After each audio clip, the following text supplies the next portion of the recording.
Great song. John chapter 6 this morning. If you're visiting with us, we are going through the Gospel of John on Sunday morning, and we find ourselves to perhaps the most familiar miracle in all of the Bible, or at least in the Gospels. That's the feeding of the 5,000. And the reason why that we are so familiar with it is because it is the only miracle outside of the resurrection and the incarnation. But I'm talking about miracles that Jesus performed during his earthly ministry. It is the only miracle that is found in all four Gospels. John records 8 miracles. 7 of them are unique to him, found only in his Gospel.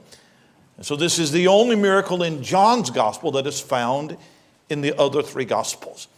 And we could say that it was the biggest miracle because it is the miracle that involved the most people.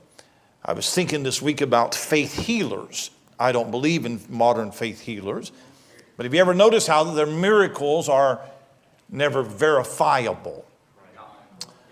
All of their healings is, a tingling in the ear or a rumbling in the tummy or a headache that's been there for 27 years and would never go away. Something along those lines. I think that Benny Hinn and Kenneth Copeland and all the rest of them are charlatans and frauds and don't have enough power to heal a toothache. But how do you fake feeding 5,000? How do you fake that?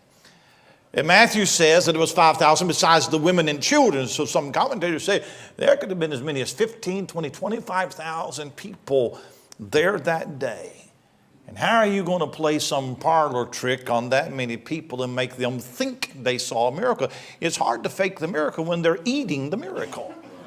And that's exactly what took place. You know the story well. It's in John 6 and verse number 1. After these things, Jesus went over the Sea of Galilee, which is the Sea of Tiberias. And a great multitude followed him because they saw his miracles, which he did on them that were diseased. And Jesus went up into a mountain, and there he sat with his disciples. And the Passover, a feast of the Jews, was nigh. When Jesus then lifted up his eyes and saw a great company come unto him, he saith unto Philip, Whence shall we buy bread that these may eat? And this he said to prove him, for he himself knew what he would do. Philip answered him, 200 pennyworth of bread is not sufficient for them, that every one of them may take a little. One of his disciples, Andrew, Simon Peter's brother, saith unto him, There is a lad here, which hath 5 barley loaves and 2 small fishes. And I'm sure this had to be encouraging to the young man, but what are they among so many? And Jesus said, Make the men sit down. Now there was much grass in the place, so the men sat down in number about 5,000. And Jesus took the loaves, and when he had given thanks, he distributed to the disciples. And the disciples to them that were set down, and likewise of the fishes as much as they would. I'm not preaching on this, but I just had a thought right there. He thanked the Lord for what they had given to him. There's a message in that, and I'm going to go right by it because I got other things to preach. But when they were filled, he said unto his disciples, Gather up the fragments that remain, that nothing be lost. Therefore they gathered them together and filled 12 baskets with the fragments of the 5 barley loaves, which remained over and above unto them that had eaten. So I want to take the text this morning and I want to preach on this subject, dinner on the grounds. Dinner on the grounds. It's the biggest, it's the most familiar miracle that Jesus ever performed. He didn't have to do it. He wasn't obligated to feed this crowd. This wasn't his problem. But he had compassion on the multitude and he wanted to create a teaching moment for his disciples. And so he performs this great miracle that's found in all 4 Gospels. Now you will notice at the very beginning of the chapter that Jesus and his disciples are once again in Galilee. And I've made the point as we have gone through this thus far in the Gospel of John that John focuses on the Lord's Judean ministry and skips over most of his Galilean ministry. At least 18 months of his 3-year ministry takes place in Galilee, the northern part of Israel, and John omits most of that in his Gospel. In fact, just to get our bearings, look back at chapter 2 quickly. At chapter 2 and verse number 1, The Bible says there, the third day there was a marriage in Cana of Galilee. So his ministry begins in Galilee. Look down at verse 13. And the Jews' Passover was at hand, and Jesus went up to Jerusalem. So he travels to Jerusalem, that's Judea. Look at chapter 4 and verse number 43. Now after 2 days he departed thence and went into Galilee. So now he's back in Galilee. Look at chapter 5 and verse 1. After this there was a feast of the Jews, and Jesus went up to Jerusalem. So he's now back at Jerusalem. And in our text, chapter 6 and verse 1, after these things, Jesus went over the Sea of Galilee. He's back in Galilee.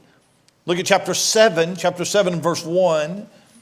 After these things, Jesus walked in Galilee, for he would not walk in Jewry, because the Jews sought to kill him. Now the Jews' feast of tabernacles was at hand, and he goes back to Jerusalem in chapter 7. And so he's back and forth. Now in chapter 5, it mentions that Jesus goes there for a feast of the Jews, and we don't know what feast that was. There were 3 annual feasts that every Jewish male went to Jerusalem for every year. John 6 takes place at the time of Passover. We read that in verse number 4. And so there's great crowds of people that are migrating or headed toward Jerusalem during this time. If the feast in chapter 5 was Passover, then a year has passed between chapter 5 and chapter 6. If the feast is tabernacles, then about 5 to 6 months has transpired. And I'm not getting into the weeds on that, but just trying to get us acclimated to where we are in the Gospels. But in this 18-month period of ministry in Galilee, Jesus performed literally hundreds of miracles. John tells you about only 2 of them. The first in chapter 4, the healing of the nobleman's son, and now the feeding of the 5,000. We're coming to the end of the Galilean ministry. He's probably only about a year away from the crucifixion. And I know that you've heard this story so many times. I have preached it. I preached it, in fact, a couple of weeks ago at another meeting I was in. And I heard it preached this week in a meeting that I was in. And there are so many ways to preach the story, but I meditated on how John told this story. John's gospel comes later in the first century. So when John wrote this gospel, he has Matthew, Mark, and Luke in front of him. But every person doesn't tell the same story. You and I could tell a story with the exact same facts, but the way that you would craft it and the way that I would craft it, it would be a different narrative. And John makes some emphases in his narrative, in his account, that the other writers do not. And I'm interested in the things that John says that the other writers do not include. So though we are familiar with the story, and you've heard it since a child in Sunday school, just let's walk through the story and see if the Lord could teach us some lessons out of this story. And the first point that I want to make about this, the first thing to see here is the plight of the people. The plight of the people. Now, from the other Gospels, we know that Jesus has taken his disciples into a mountain to pray, and great crowds of people have followed him out into a desert place. He has been performing miracles in every village and every city, and it's safe to say there's not a single person in Galilee that does not know of him. And so thousands of people, they've left their cities and villages, they've come out into this desert place to hear him preach, but also hoping to receive a miracle. And some of them are far enough away from their homes that it's not practical to get back home by the end of the day. And evidently none of them have thought to bring food. That's how this is set up. There is not a restaurant on every corner like there is now. They can't call DoorDash and have something delivered. And so here's what I want to point out to you. They have created a problem for themselves that no one has thought of before now. Now just latch on to that. They have created a problem for themselves. When we read a story like this, we come away with a lot of questions that the text does not answer. The Bible doesn't give us every detail. And for every detail that doesn't give us, we speculate and try to guess as to how it could have happened. I have heard preaching on who the lad was, where he got his lunch, what kind of fish was it, what happened to the 12 baskets of fragments, none of which the Bible actually tells us. But one thing I've always wondered when I've read this story is how is it that 5,000 people came this distance and nobody brought any food? How is it that nobody except a little boy had enough foresight to bring lunch? It seems irresponsible. At the least, it seems negligent on their behalf. Now, I'm not being harsh, but you would agree with me, they have no one to blame but themselves. Would you agree with that? They have put themselves in this position. If I could say it like this, the problem is a self-created problem. If they starve, if they go hungry, then they have nobody else to blame. They did this to themselves. They had good intentions in coming to hear Jesus, but even that was out of a selfish desire. You'll read that by the end of the chapter, because they didn't come out to be saved. They came out to see if they could force Jesus to be their political king and save them from the Roman yoke of bondage. By the end of the chapter, all of these people that witnessed this miracle are going to leave disappointed, because Jesus is not going to allow them to force him to become their political king. So here are people who have good intentions, and in their desire to have someone deliver them from the yoke of oppression have ended up creating a crisis for themselves. Now, I'm going somewhere, so stay with me. They won't starve to death before they get back home, all right? I understand that. But they have created a need for themselves that not one single person can remedy. And by the way, that's exactly like the world around us. The problem of sin is a problem that we created. Sin is something we did. We put ourselves in this position. And when man turns to religion or morality or law keeping or whatever it is, he doesn't get closer to freedom. All that he does is digs his hole even deeper. Religion that does not point you to Jesus doesn't get you closer to heaven. It actually gets you closer to hell. And we could very easily look out upon the world that is dying, and we could very easily say, you did that. You are enslaved to sin because of what you did. Did you not think about the problem that you were creating for yourself? Did you not consider the plight that you were putting yourself in? You should have never started drinking. Did somebody not warn you that drugs was not good for you? Did you not know that fornicating was not going to end up well? Their hunger is a self-created hunger. Why didn't they bring any food? Why didn't they have any forethought? Why didn't they think farther out? Why would they be so irresponsible as to do this to themselves? Now, that would be a cold-hearted approach to this whole matter, and we're not going to end there, all right? But it is facing the facts. And I pointed out to just shut down any preconceived notion that these people are innocent victims of their circumstances.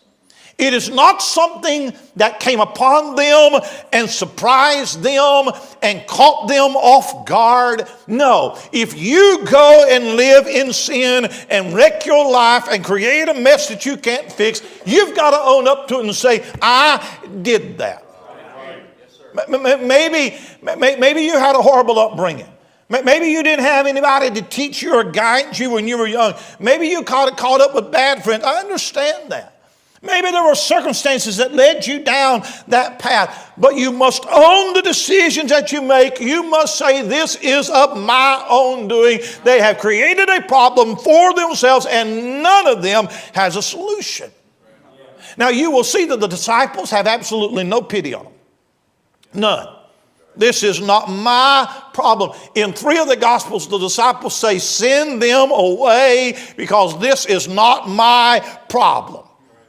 They should have thought about this before they got hungry. They knew dinner was coming every time of the day. They should have done something about this. What did you think that you would find in the desert? A buffet?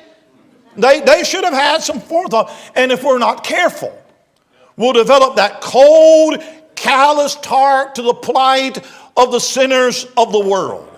Yes, sin is a self-imposed problem. And the drunkard and the druggie and the fornicator is reaping the reward of their sin. That is absolutely true. But Jesus was not going to let his disciples live with that attitude.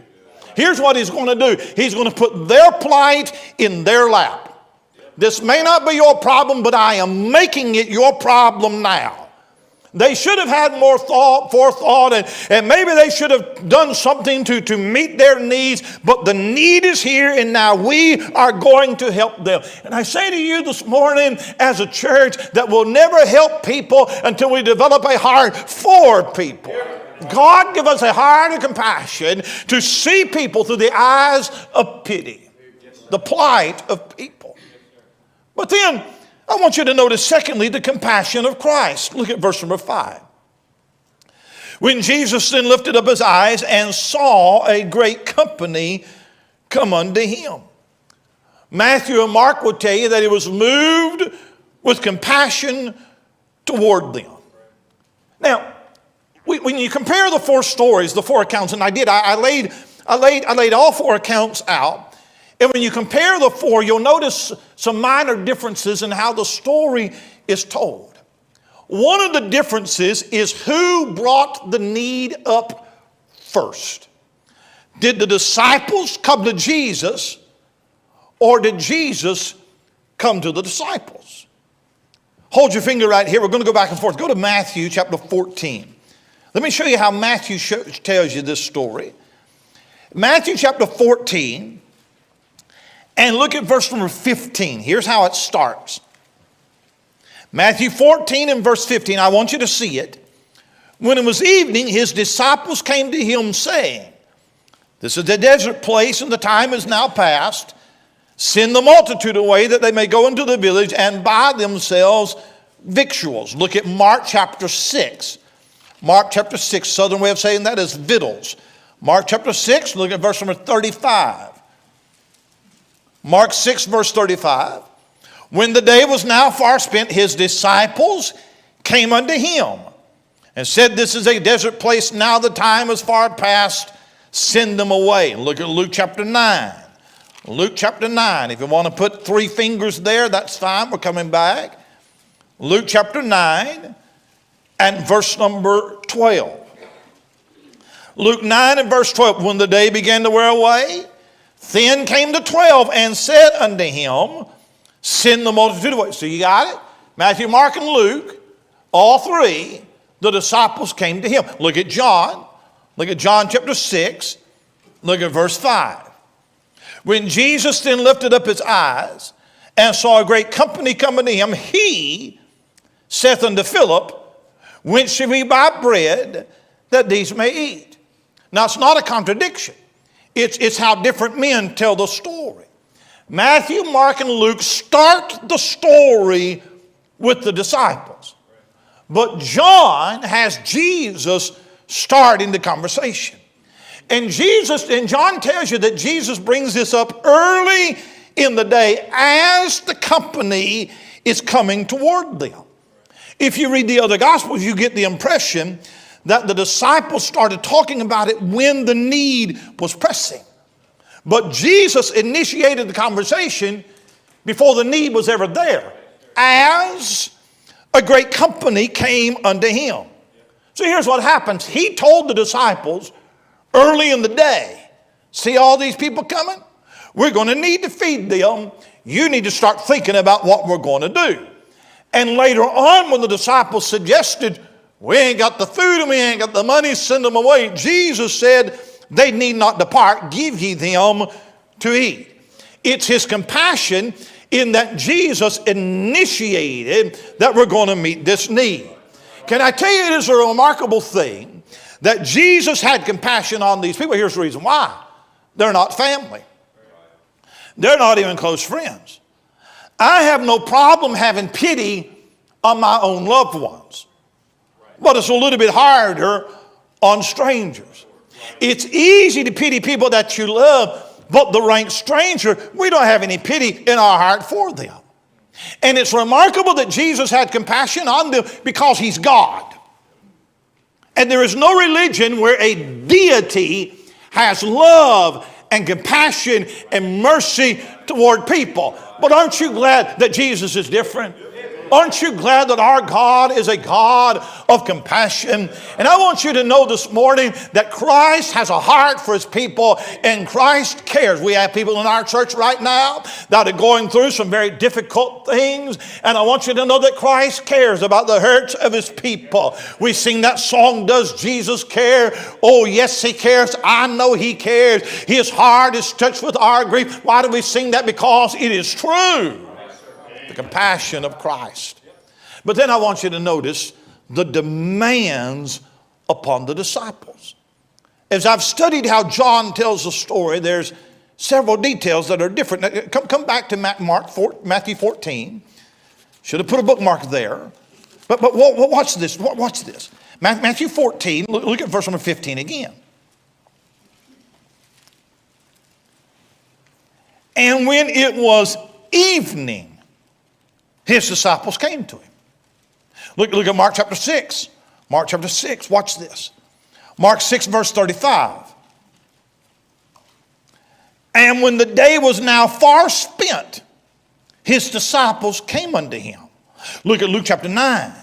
Luke chapter 9, watch this. Luke chapter 9, look at verse number 12. And when the day began to wear away, 10 came to 12. Come to John chapter 6. Look at verse 16. We are well past the miracle. And when even was now come. Do you notice that? Matthew, Mark, and Luke place the miracle happening in the evening. John doesn't mention the evening until well after the miracle.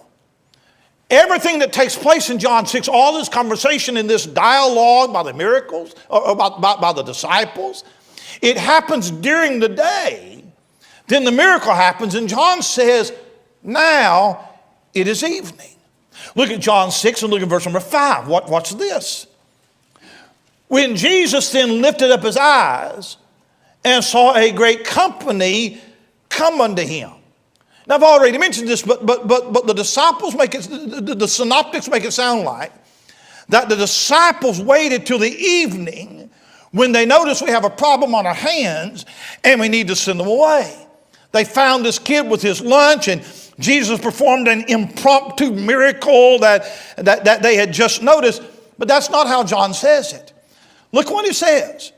When Jesus then lifted up His eyes and saw a great company come unto Him.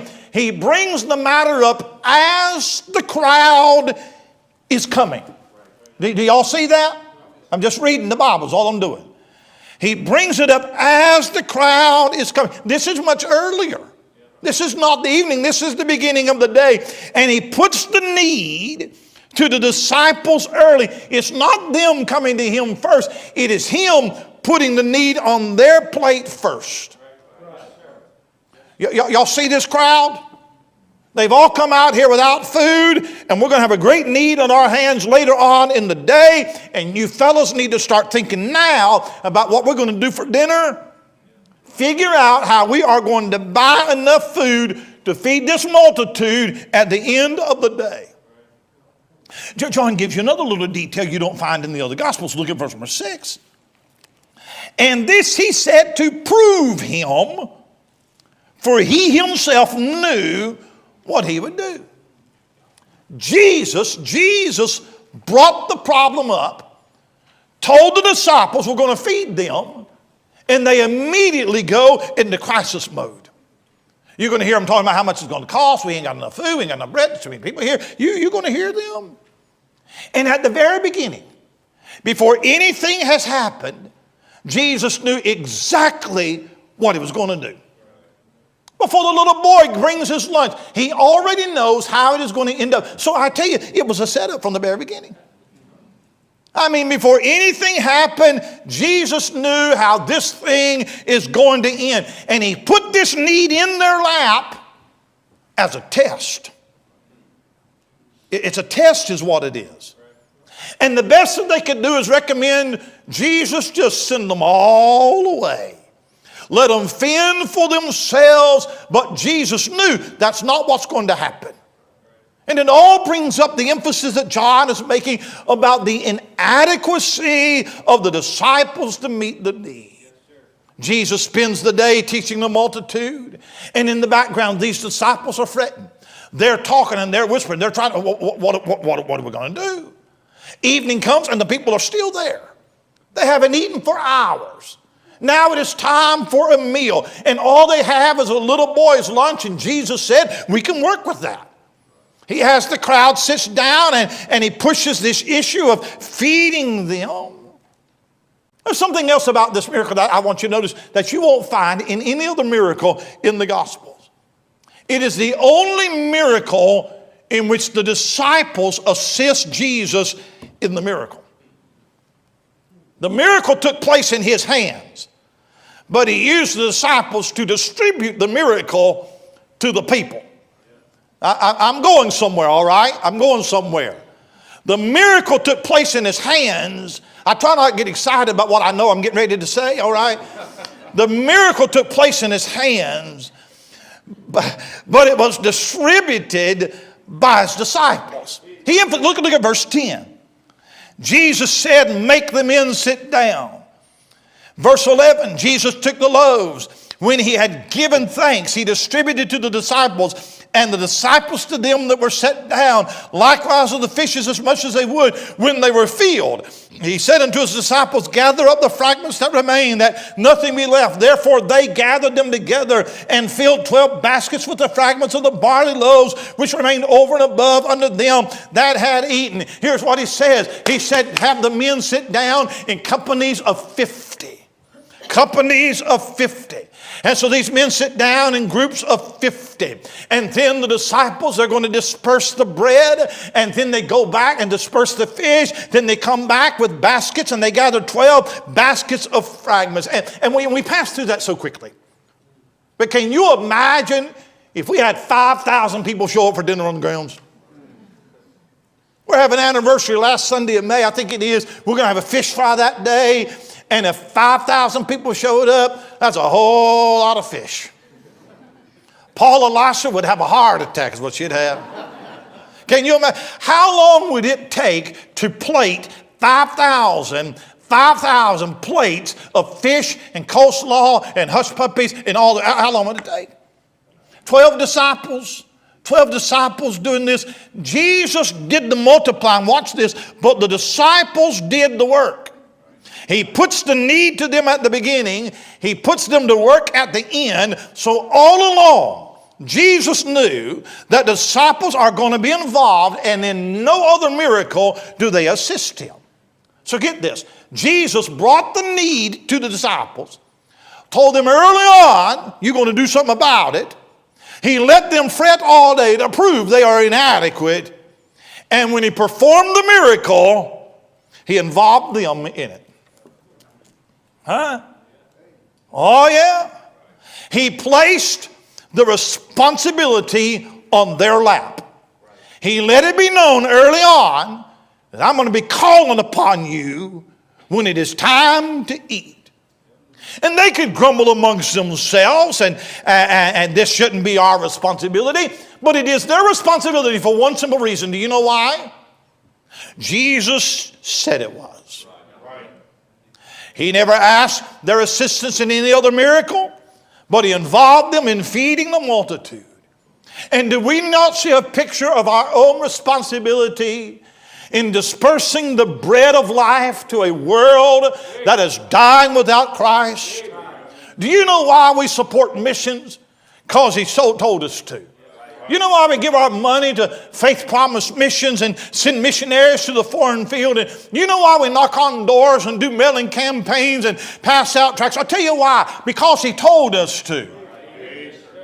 As a church, we can grumble about the cost of missions and the inconvenience and whatever other excuse we come up with, but you cannot escape the fact that the Great Commission was given to the church. Matthew 28, verse 18, 19, and 20 was written to you, and it was written to me. We do a lot for missions around our church, but I'll be honest with you, we don't do enough. Now somebody help me out just a little bit, all right? I feel like preaching if you feel like listening. Do a lot for missions. We ought to do more. We're having a missions revival in May and having Brother Joel Logan come in. Brother Danny Farley's going to come in. 3 days of just preaching on missions to stir our heart for missions. Somebody said, don't you have a mission conference in September? We do. We do. But I have found that it's hard for us to keep our hearts hot for missions for a whole year. So we need something in between just to kind of remind us. Amen. Can I say something to Victory Baptist Church? If you're visiting with us this morning, these next 36 seconds do not apply to you. But if you're a member of Victory Baptist Church, you ought to give to missions. And if you don't give to missions, you ought to start today. Well, the economy, the inflation, whatever, huh? But somewhere we got to be done with our excuses and get back on board with the program of Christ for the church. And the need, the need of the world is placed upon the church. The demands of the disciples. But then I want you to notice the scarcity of the supply. Look at verse number 5. When Jesus then lifted up his eyes and saw a great company coming to him, he said unto Philip, when should we buy bread that these may eat? This he said to prove him, for he himself knew what he would do. Philip answered him, 200 penny worth of bread is not sufficient for them, that every one of them may take a little. One of his disciples, Andrew, Simon Peter's brother, saith unto him, there is a lad here which hath 5 barley loaves and 2 small fishes, but what are they among so many? So Jesus has put the need in their lap early on today. There's consternation amongst them about the need and the inadequacy of what's available. And Philip and Andrew, they play an active role in trying to figure out, what are we going to do? And these 2 men have evaluated the situation. They've determined it is simply not impossible. And every statement that comes out of their mouth is a statement of unbelief. Here's what they said. When shall we buy bread that these may eat? Even if we have deep pockets, where do you think we're going to get it from? I mean, we out in a desert place. I mean, there ain't no restaurants out here. You don't see a Walmart close by. So where do you think we even going to get the food, even if we had the money? Well, that's real positive. Verse number 7. Philip, 200 penny worth of bread is not sufficient for them, that every one of them may take a little. Now, I think that he said 200 penny worth of bread because they probably had 200 penny worth in the treasury. Judas was the treasury of the group and perhaps had gone to him for a treasurer's report. And he said, well, fellas, the offering's been down lately. This is really not the time to be taking on any new charity works right now. 200 penny worth, it's a lot of money, maybe nearly a year's wages. Maybe they had that much, but it is not enough. Jesus, I don't know where you get the ideas from, but you know, money don't just grow on trees. We can't afford this. And then notice what Andrew says in verse number 9. There is a lad here which hath 5 barley loaves and 2 small fishes, but what are they among so many? We have so little to work with, and there's so many of them. And can I tell you that they're right? From the human standpoint, there are too many people. They don't have the resources. And from a human standpoint, it is an impossible task. And the only thing they have not counted yet is they have not counted the Lord. They have watched him do impossible things all over Galilee. Surely he could do something about this. If you ever travel to a mission field, and I wish every family in our church would, one of the things you'll be overwhelmed with is the enormity of the need. You don't see that if you just stay in Santa Rosa County. But you travel around the world, there's a whole lot of people. We were over in Bangladesh, February I believe it was, and I've never seen so many people in one place. Bangladesh has 170 million people that is the size of Georgia. There are people everywhere. Everywhere you go, teeming millions of people. I've flown in to cities like Mexico City and Sao Paulo, and you fly in at night and you see the lights of that city, and it is lights for miles and miles and miles and miles. It's just people everywhere. And you look at how many people, you look at how little we are, and you say we could never reach the world. But what is impossible to us is possible with Christ. And by the way, there is another detail in all four Gospels that demonstrate this truth. And I won't go back to the passages, but in all four Gospels, Jesus tells the disciples, have the men sit down before he performs the miracle. They bring him 5 loaves and 2 fishes. He holds it in his hands. And he says to them, have the men sit down in companies of 50. He does not tell them what he's going to do. So without knowing what's getting ready to happen, without having read the gospel, without knowing how the story ends, go ahead and have everybody sit down. Can you imagine if I announced at the end of the service, everybody head to the fellowship hall, we're having dinner on the ground? Paula Lasser, she would be in a friend. What's he doing? We ain't got no food here. What does he think we're doing? We got the wrong day. Well, that's exactly what he does. Without telling them what he has in mind, you have everybody sit down. There's the expectation. He's getting ready to do something. He's getting ready to feed them somehow, some way. So you go ahead and you have everybody sit down. And by the way, Jesus doesn't organize the company of men. They do that. You do what you can do. And Jesus is not going to do what you can. He's not going to pass the track out.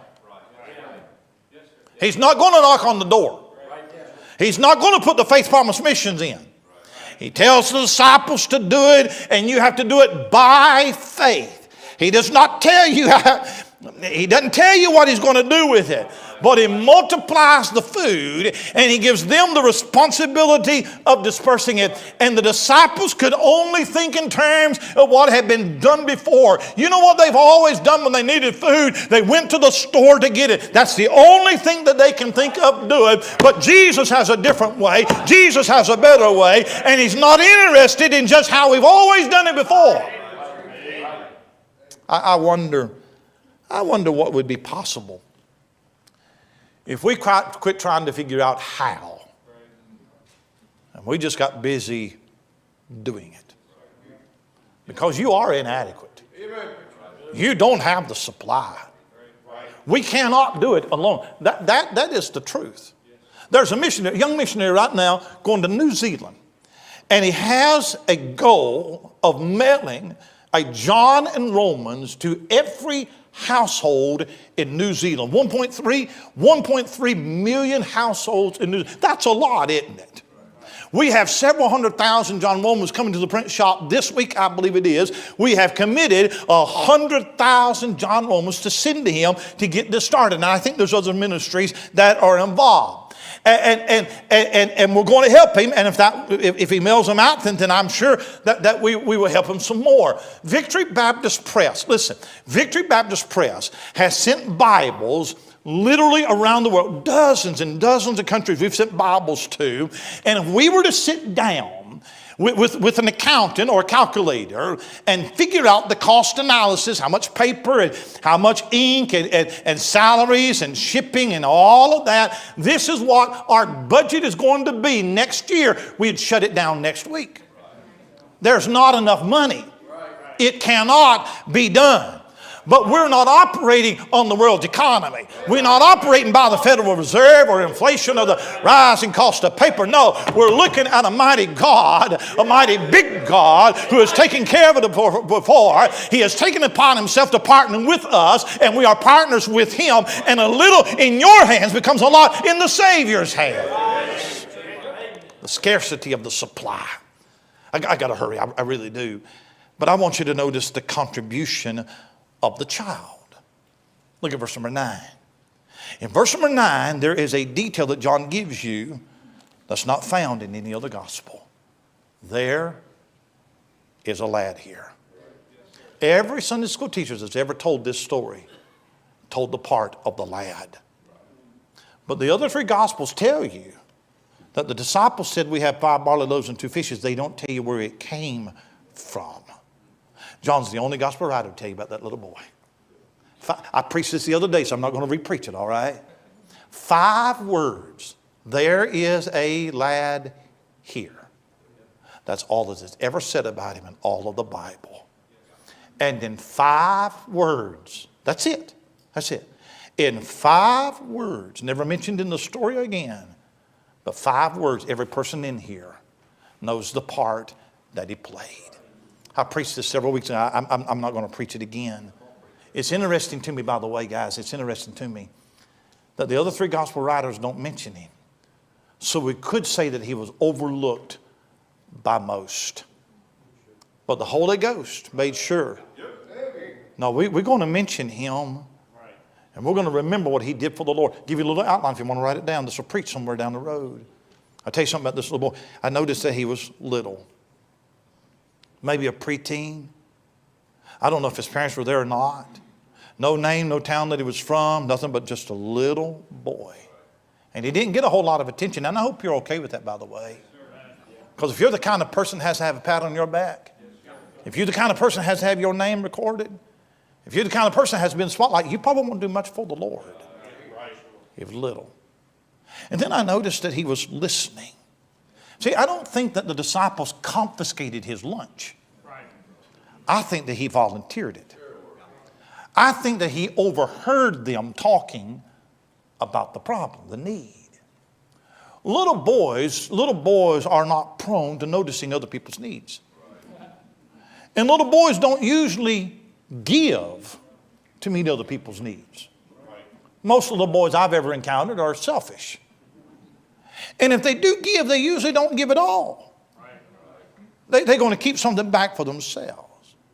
And there were probably other little lads there, but this little lad is close enough to hear what's going on. I'll say this in passing. Sometimes God speaks to the hearts of our children. And you got to be careful that you don't discourage God's voice in their heart. And if your children ever want to give something, don't discourage that. That could be God speaking to them.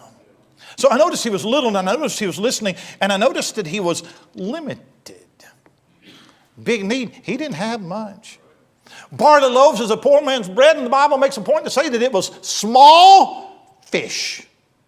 I'd say he had enough for a little boy. And you know, we're all limited. Put us all together in one basket. We're a big bunch of nothings is what we are. He was limited, but he was liberal. Now, it's the only thing you ought to be liberal in, but to be liberal in giving. He didn't have 6 loaves and say, I'll give you 5, keep 1 myself. He didn't have 4 fish and say, I'll give you 2, but I'm going to keep 2 for myself. The indication is that he gave it all. He didn't keep something back to fall back on. He gave everything that he had. And I know that you have to have money to pay the bills, but don't give the minimum. Be liberal in your giving. Just a little lad. Can I say it? I'm going to be done. You'll never be too little for God. You may get too big for God, but you'll never be too little for God. You may get to the place where you have too much, but you'll never get to the place where you have too little. You may get too important that God can't use you, but you'll never be too unimportant that God can't use you. Been many a preacher that got too important, got caught up in his own press reports, whatever. And he got too big that God couldn't use him. There's never been a preacher that was too meek, too lowly, too humble that God couldn't use him. The contribution of the child. And I close with this, the magnitude of the miracle. There's one way in which this miracle is unique in all the others. It is a miracle of creation. In all the other miracles, especially health miracles, Jesus is restoring. It is a miracle of restoration. He restored sight to the blind. He restored hearing to the deaf, even restoring life to the deaf. And touching the leper, he restored health to him. But in this miracle, Jesus performed the miracle of creation. He took the bread and he created more bread. He took the fish and he created more fish. You ever thought about the process of making bread? You ever thought about the steps? Somebody has to plant a seed in the field. And the sun activates the nutrients in the ground and causes it to grow. And rain has to fall. And that stalk begins to grow in the ground and it produces ears of grain. And then somebody has to come and they have to harvest that grain. Then in that day they would separate the chaff from the wheat or the barley, whatever it might be. That grain is ground into powder and it's prepared to bake. And then you have to put that loaf in the oven. And Jesus bypassed every step of that process and created bread from grain that had never been in the ground. Think about those fish. Eggs have to hatch. Fish have to be born as little tiny minnows. They've got to live in the sea and they have to escape all the predators of the sea. They've got to grow up and somebody has to catch them. Not only do they have to catch them, but they've got to prepare them. They've got to cook them. Jesus served them fish that had never been in the ocean. And I'm sure he didn't give them to them alive, so he created dead fish. I can't imagine them eating raw fish, but there ain't nowhere out there to fry the fish. So he created fish that were served, cleaned, filleted, fried. All you have to do is add tartar sauce. That's what he did. You think about it. These people got to see just a little taste of what God did in Genesis chapter number 1. They witnessed the creation of bread and fish at the hands of the Creator. All 4 Gospels tell you that when Jesus fed them, they were all filled, and there were 12 baskets of fragments that remained. Andrew said, if we could just feed them a little. Jesus don't do things like that. He don't do just a little. They were all filled, 12 baskets of fragments. You'll never explain this. You'll never explain this. But they had more at the end than they had at the beginning. If I have 5 loaves and I give you 2, I only have 3 left over. If I have 2, I give you 1. I've got 1 left over. That's math. Math doesn't lie unless it's Common Core math. 2 plus 2 equals 4 always. But somehow God has a different way of doing math.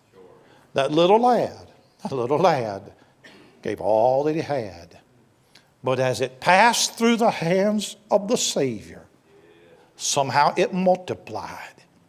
And it ended up more in his hands than what it would have ever been in that little boy's hands. If he would have held it in his hands, all it would have ever been was 5 loaves and 2 fishes. But in the hands of the Savior, a little becomes a lot. I cannot explain this. Anna's coming to the piano. I can't explain this at all. But some of you will say amen to what I'm about to say. I have given thousands and thousands of dollars away to missions. I tithe every dime that I make. I give to Faith Promise. I give offerings. I go off and preach meetings here and there, and half the time I end up giving my offering away. Twice this year I've been in a meeting, and I gave them a check back to the preacher. There's a missionary here, there's a preacher here, there's a church planter here, and I want you to give this. Friday night in the church that I was preaching in Mississippi, they had a man in the church that had some back issues, having back surgery, and he was been out of work for a couple of weeks. They took up an offering. I reached in my pocket, and I took everything that I had in my pocket. It was a little over $100. I just took everything out of my pocket and just put it in the offering. I got a credit card to get home on. And I cannot explain this. If I was using a calculator and somehow could calculate all the money that I've given over the years, and you could say the same thing, and if I could take that money and have kept it into my checking account, if I could just get it, and you would think that would add to my net worth. That's how math works. I believe with all of my heart, if I could have kept everything that I've given and just left it in my checking account, I think I'd have less than what I have right now. I believe by me giving, you say, no, it does. I believe by me giving, I have more in my checking account right now than I would have had I not given. You don't give expecting God to give back, but He does. Give, and it shall be given unto you. Good measure, pressed down, shaken together, running over, shall men give into your bosom. I have more because I've given more. I have more than if I'd have just kept it all in my pocket. All of that money would have gone somewhere. How to spend it, how to waste it, I don't know. But God says, if you'll trust me, I'll reward you with much. We don't say much about giving around here. I probably said more about it today than I've said any Sunday this year. But you know, there might be some of you this morning in our church, just in our church, that needs to learn the joy and the grace of giving. It could be that you're in a financial wreck because you can't trust God enough to put it into His hands. You say you can't afford to tithe. You can't afford not to tithe. You think you can't give to missions because of the economy. You've got too many bills.